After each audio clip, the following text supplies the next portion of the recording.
Good day everyone. We are now at the chapter 3, the appropriateness and alignment of assessment methods to learning outcomes.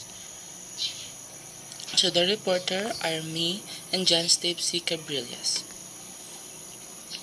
So at the end of this report, the students are expected to acquire knowledge about the kinds of assessment tools, the different qualities of assessment tools, and the taxonomy of knowledge. So appropriateness of assessment tools. So the type of test used by the teacher should always match the instructional objectives of learning outcomes of the subject matter and must focus on the learning objective of the student. As a teacher, you should be skilled in choosing and developing assessment appropriate for instructional decisions. So here are the kinds of assessment tools. Number 1, we have objective tools.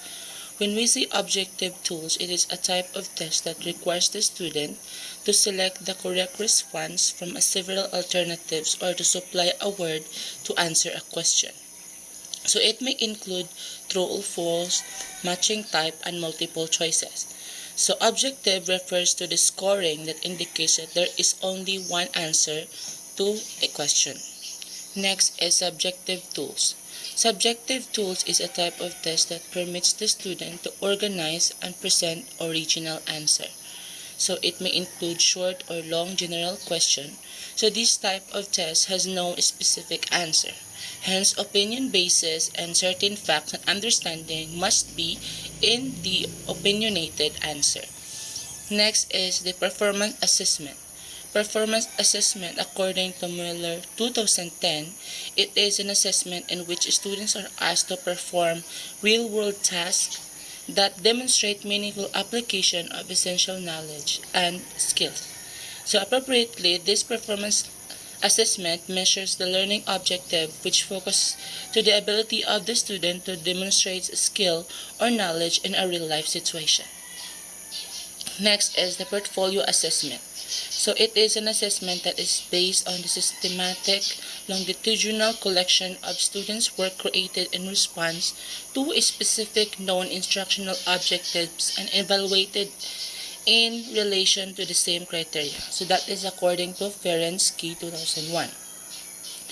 So the portfolio is a purposeful collection of the students' work exhibit and the students' effort and progress and achievements over the period of time. So this portfolio assessment measures the growth and the development of the students. Next is the oral questioning. So this method is used to collect assessment data by asking oral questions. So this is commonly used by all forms of assessment and it is a form of a formative assessment. So this tests the ability of the student to communicate orally in a relevant conversation. So it allows the students to share common idea that has been shared in the class. Next is the observation technique. So observation technique is a method of collecting assessment data through observation. So there are two forms of observation technique, the formal and informal. When we say formal, it is planned in advance, like when the teacher assesses oral report or presentation in a class, while informal observation is done spontaneously during instruction, like observing the working behavior students while performing a laboratory experiment in a biology class and the like. Lastly is the self-report. The self-report uses the student's verbal response by giving them series of questions or make ratings of the statement associated with their cognition, emotion, motivation, behavior, or physical state. So the student's response may be used to evaluate both performance and attitude. So this may include sentence completion, Likert skills, checklist, or holistic skills. So now let's proceed to the different qualities of assessment tools. So different qualities of assessment tools can be used to help support active learning and facilitate team building activities in a faster peer-to-peer learning.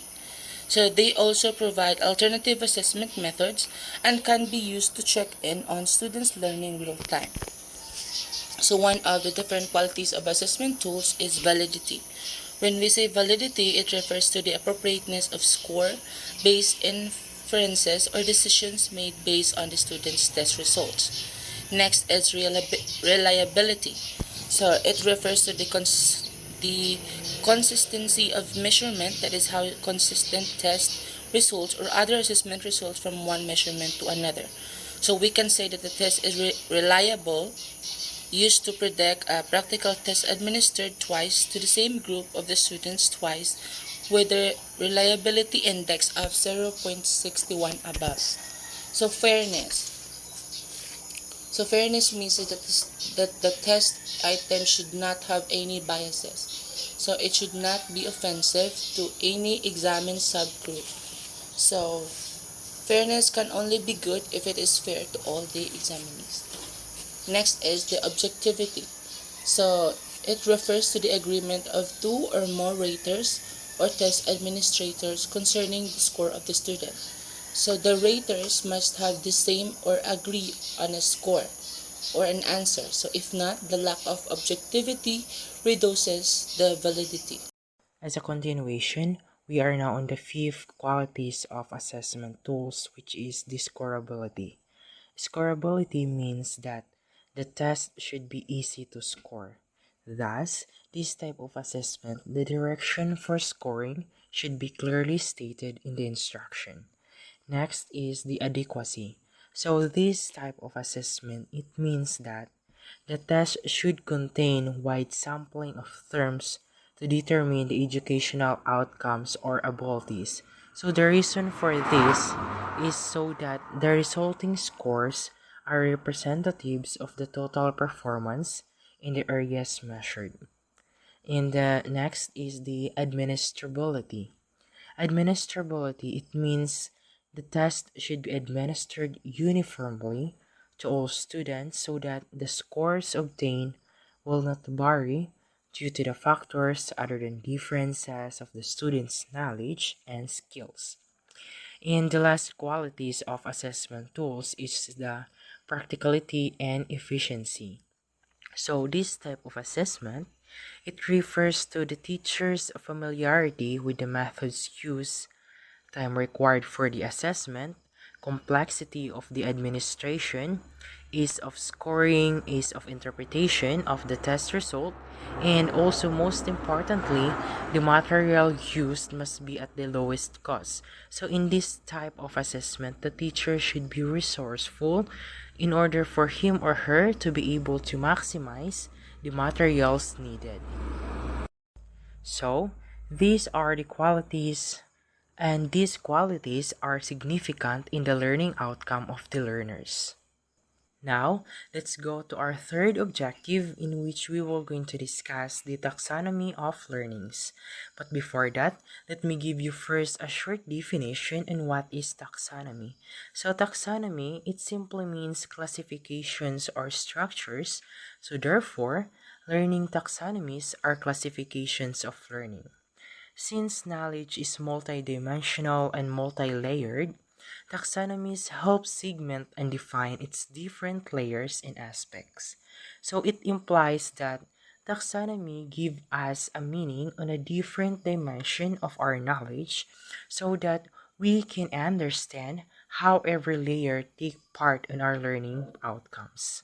So this taxonomy of learning, it has three parts, which are the cognitive, affective, and psychomotor.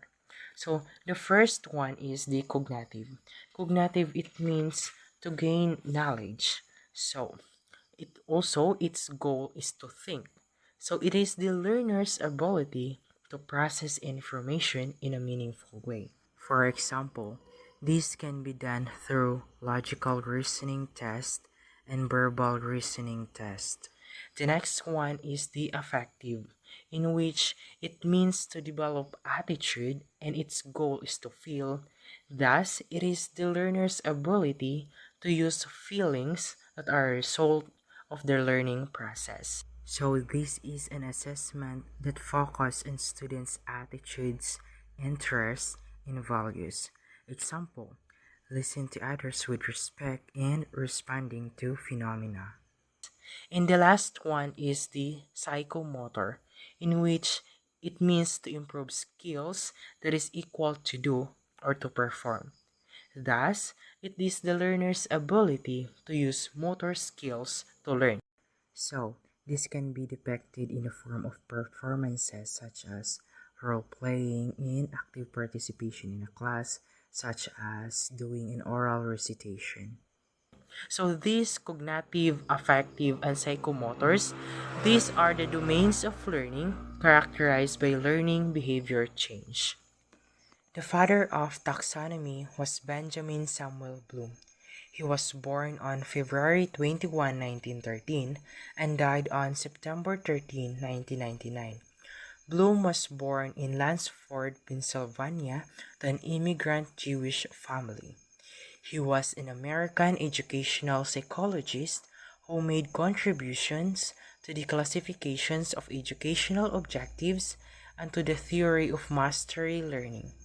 He is particularly noted for leading educational psychologists to develop the comprehensive system of describing and assessing educational outcomes in the mid 1950s. Also, he has influenced the practices and philosophies of educators around the world from the later part of the 20th century.